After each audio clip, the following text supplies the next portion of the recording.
Bonjour, Mishko Paganan, Quain Adishnakas Mungdo Dem. Hi everybody, it's Sandy Boucher here once again, and today I wanted to talk about one of the reasons I see bridges burn on a regular basis. And what I'm talking about are the bridges between non-Indigenous entities and Indigenous communities, people, entities, nonprofits, whatever the case may be, when the cross-cultural relationship crashes and burns. And there is one reason that causes that collapse, and I see it over and over again. And for the sake of the non-Indigenous attempting to work with Indigenous people, I thought I might highlight this for you because it's kind of obvious to us why the bridges are burning. I'm just not sure it's obvious to our non-Indigenous counterparts. So, let's talk about it.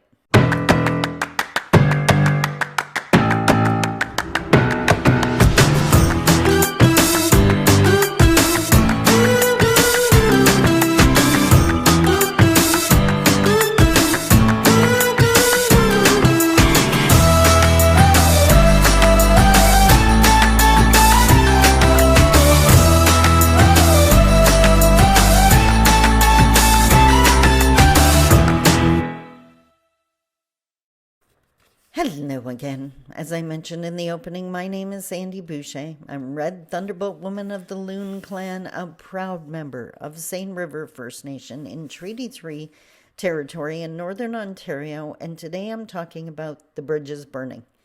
When the cross-cultural relationship between Indigenous and non-Indigenous crashes and burns, and the reason for that happening. And of course, there is not only one reason, but there is one reason that rears its ugly head on a regular basis.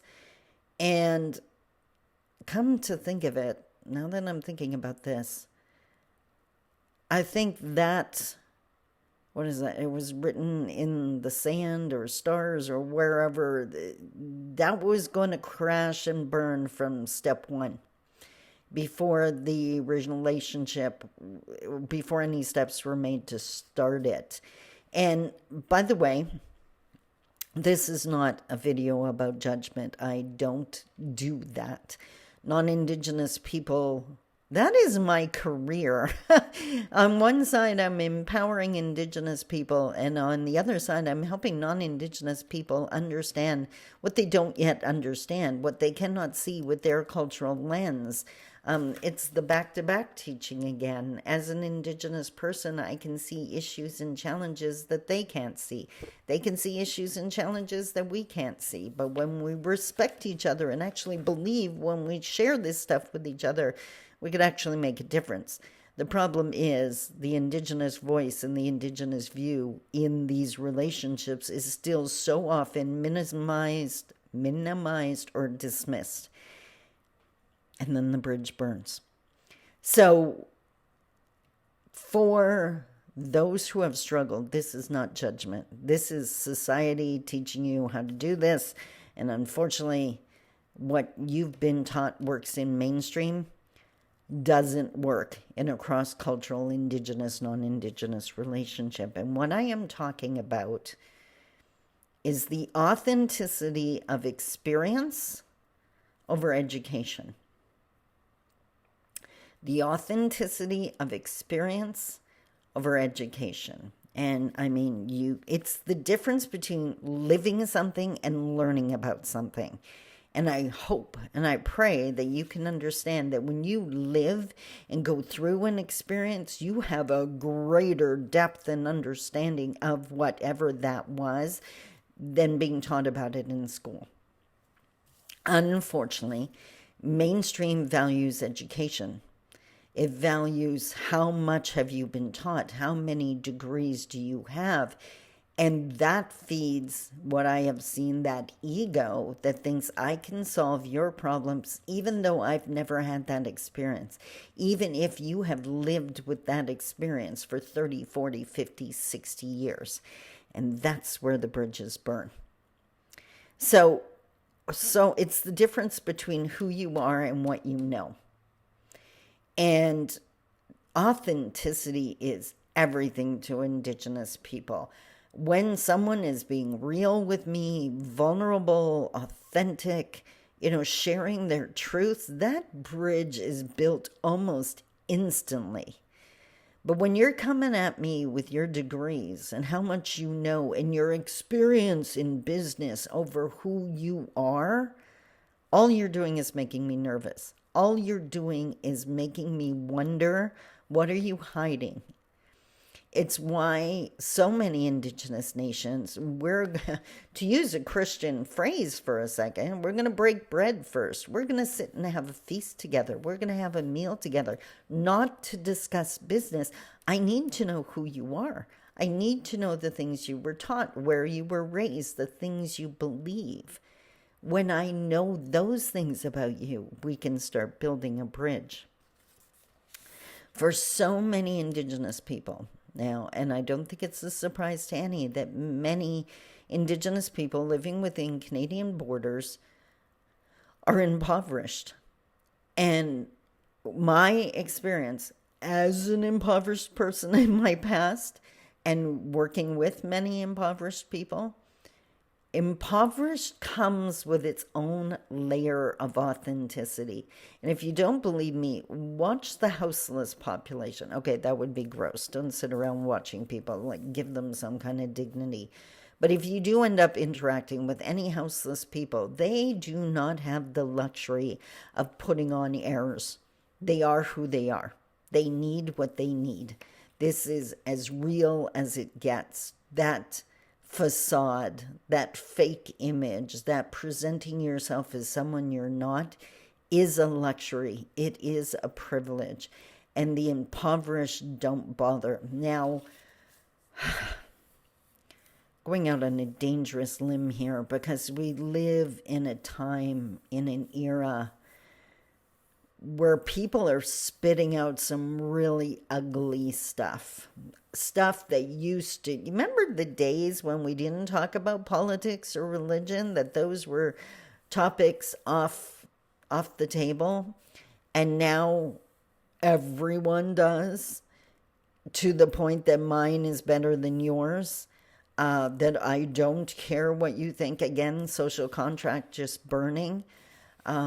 I believe that if you don't care how your actions or words are affecting another person, then you need to go live on an island by yourself, because you need to care as part of society. If you want us to care about what your experience, you need to care. Teach other people how to treat you.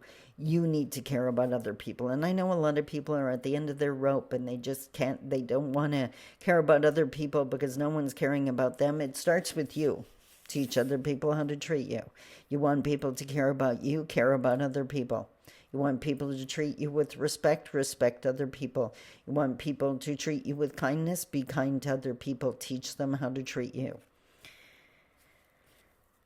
And for the impoverished, we don't have the luxury of pretending to be anything else. And this, thinking about this video and preparing for this video for you, it reminded me of an experience I had, and I never forgot, even though I have no idea what that person's name was. I only spoke to him for 5-10 minutes. What he said has stuck with me, and I would have met him, God, 30 years ago? I didn't want to do the math on that. Late 20s, early 30s, and I'm about to turn 60, so 30 years ago. So, I was in my 20s. I'm going to say 27, 28. Single mom, working full time, struggling to make ends meet. My kids were like 3 and 5. Working full time, raising them as a single parent. It was ridiculous. And my escape from my and that's what it was on Friday, Saturday nights, me and my girlfriend, my best friend, used to go out to a local bar, and we would dance, and we would have a few drinks, and for one evening or 2 evenings, for the time I was there, I didn't have to think about the bills or how I was going to raise my kids on my own or how I was going to get past how exhausted I was. It was the escape. And you can judge me all you want for doing it. It's what I did. I can't change the past.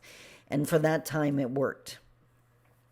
And I mean, I was nice enough looking then. My girlfriend is beautiful, always has been.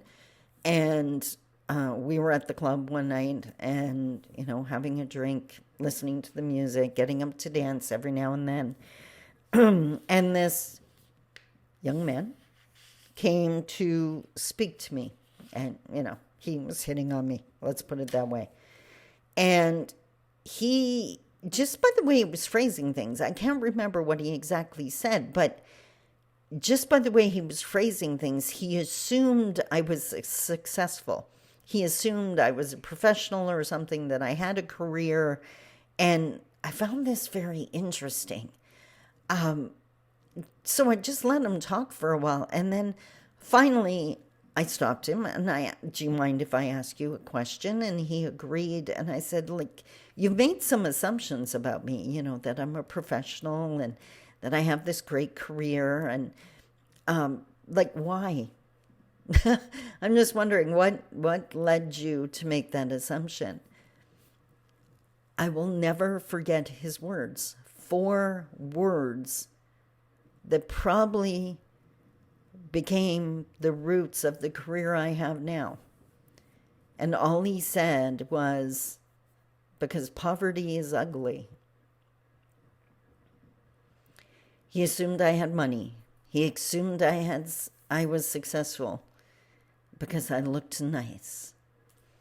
Didn't realize the outfit I was wearing I bought at the secondhand store. Didn't realize I had $10 to enjoy my evening because I couldn't afford to spend any more than that. It just blew me away, the assumption that was made. And I think that goes both ways. I have met incredibly wise people that were totally impoverished and disregarded by other people. My mom was an incredibly wise woman who was disregarded as an ignorant Indian who didn't know anything. The assumptions we make is just absolutely ridiculous. So if you truly want to help,